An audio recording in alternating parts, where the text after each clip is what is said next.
আসসালামু আলাইকুম guys, welcome to my channel. আজ আমি আপনাদের সাথে শেয়ার করব কি করে ফুচকা তৈরি করা যায়। ঘরে থাকা উপকরণ দিয়ে আমি ফুচকাটা তৈরি করেছি। ঠিক আপনারাও ঘরে থাকা উপকরণ দিয়ে ফুচকা কিভাবে তৈরি করতে পারবেন সেই উপকরণ নিয়ে আমি আপনাদের সামনে হাজির হয়েছি। এখানে ফুচকা তৈরি করার জন্য বেশি সময় লাগেনি এবং কি বেশি উপকরণও প্রয়োজন হয়নি। খুব অল্প উপকরণ দিয়ে আমরা এই ফুচকাটা তৈরি করেছি।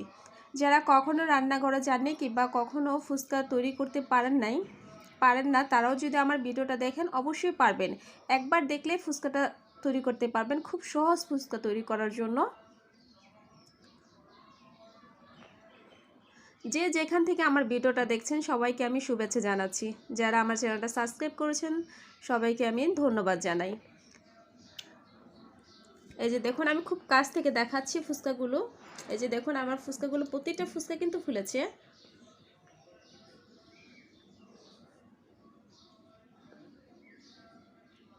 তো চলুন কি কি উপকরণ লেগেছে, কিভাবে তৈরি করেছি আপনাদের সাথে শেয়ার করছি। তো আমার ভিডিওটা আপনারা দেখুন, তো আপনারাও পারবেন কিভাবে আমি ফুচকা তৈরি করেছি। এখানে আমি 1 কাপ ময়দা নিয়েছি। এই যে দেখুন, 1 কাপ ময়দা নিয়েছি। এখানে কেউ যদি চান স্বাদ মতো একটু পরিমাণ লবণ দিবেন, নয়তো স্কিপ করে যাবেন, এটা আপনাদের ব্যাপার। কিন্তু আমি অল্প পরিমাণে লবণ দিব। 2 টেবিল চামচ তেল দিব, সয়াবিন তেল দিব। আর পরিমাণ মতো ডোটা তৈরি করার জন্য গরম পানি দিব। এই যে দেখুন, আমি তেল দিয়েছি। যদি তেলের পরিমাণ বেশি হয় তাহলে কিন্তু ফুচকাটা হবে না, ভেঙে যাবে। তো তেলের পরিমাণটা বেশি হতে পারবে না।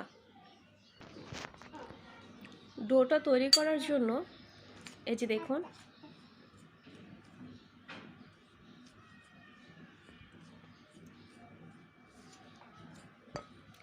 এইটার হবে রুটি যেভাবে বানায় ঠিক সেম ওরকম হবে।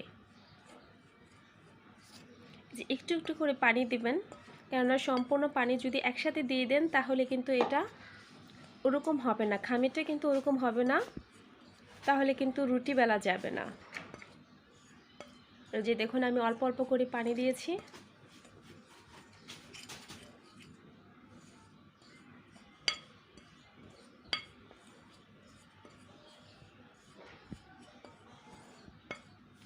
এই পর্যায়ে হাত দিয়ে আমি এগুলো ভালো করে মতে নেব, খুব ভালো করে, যেন সফট হয়।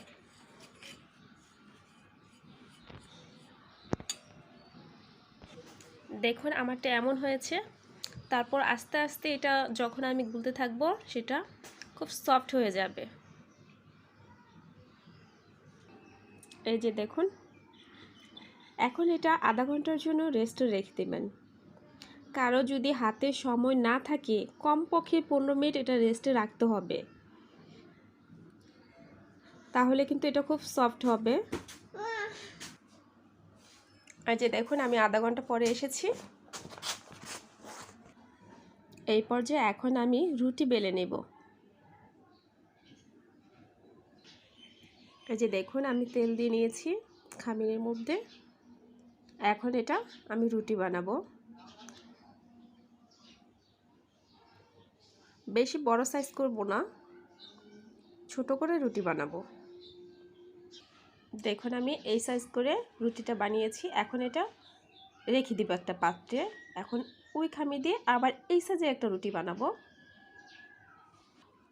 এখন আমি এই রুটিটার উপরে ভালো করে তেল মেখে ওই রুটিটা এটার উপর দিয়ে দেব। এই যে দেখুন, আমি একটার উপরে আরেকটা রুটি দিয়ে দিয়েছি। এখন এই দুটো সহকারে আমি বড় করে রুটি বানাবো। এই যে দেখুন, আমি বড় করে রুটি বানিয়েছি। এই পর্যায়ে মুখা দিয়ে এভাবে দেখুন ঘুরিয়ে ঘুরিয়ে আমি একটা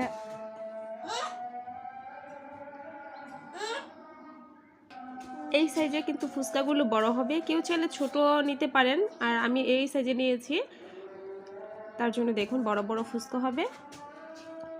এই পর্যায়ে এটা এভাবে খুলে আনতে হবে। এই যে দেখুন আমার এটা খুলে যাচ্ছে।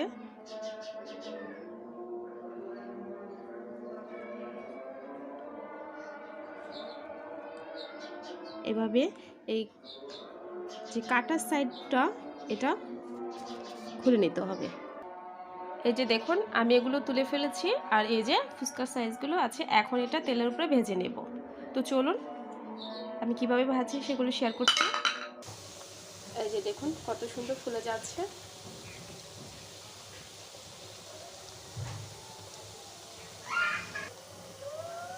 এই যে দেখুন কত সুন্দর ফুচকাগুলো ফুলে যাচ্ছে। এই যে দেখুন খুব সুন্দর আমার ভাজা হচ্ছে। কেউ যদি একবার আমার ভিডিওটা দেখেন অবশ্যই পারবেন ফুচকা তৈরি করার জন্য। খুব সহজেই আমি দেখাচ্ছি কিভাবে ফুচকাটা বানিয়েছি, খুব সহজ হয়েছে। আপনারা দেখুন অবশ্যই পারবেন।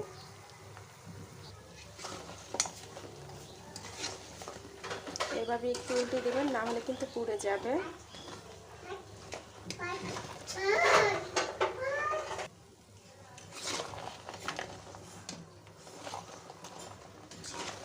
কেউ চাইলে এরকম উঠাতে পারবেন। আমি আরেকটু ভাজা ভাজা করব।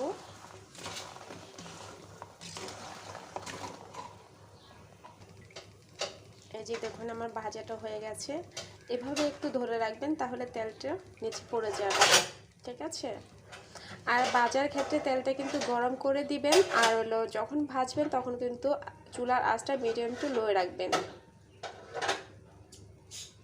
হাই হিটে দিলে কিন্তু এটা পুড়ে যাবে আর বেশি ফুলবে না।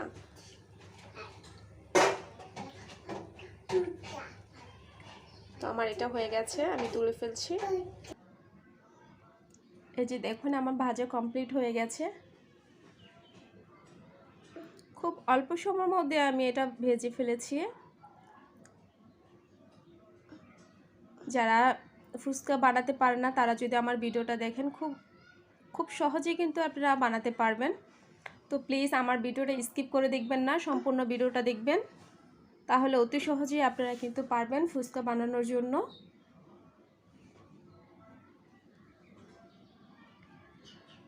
আর আমার চ্যানেলটা সাবস্ক্রাইব করবেন।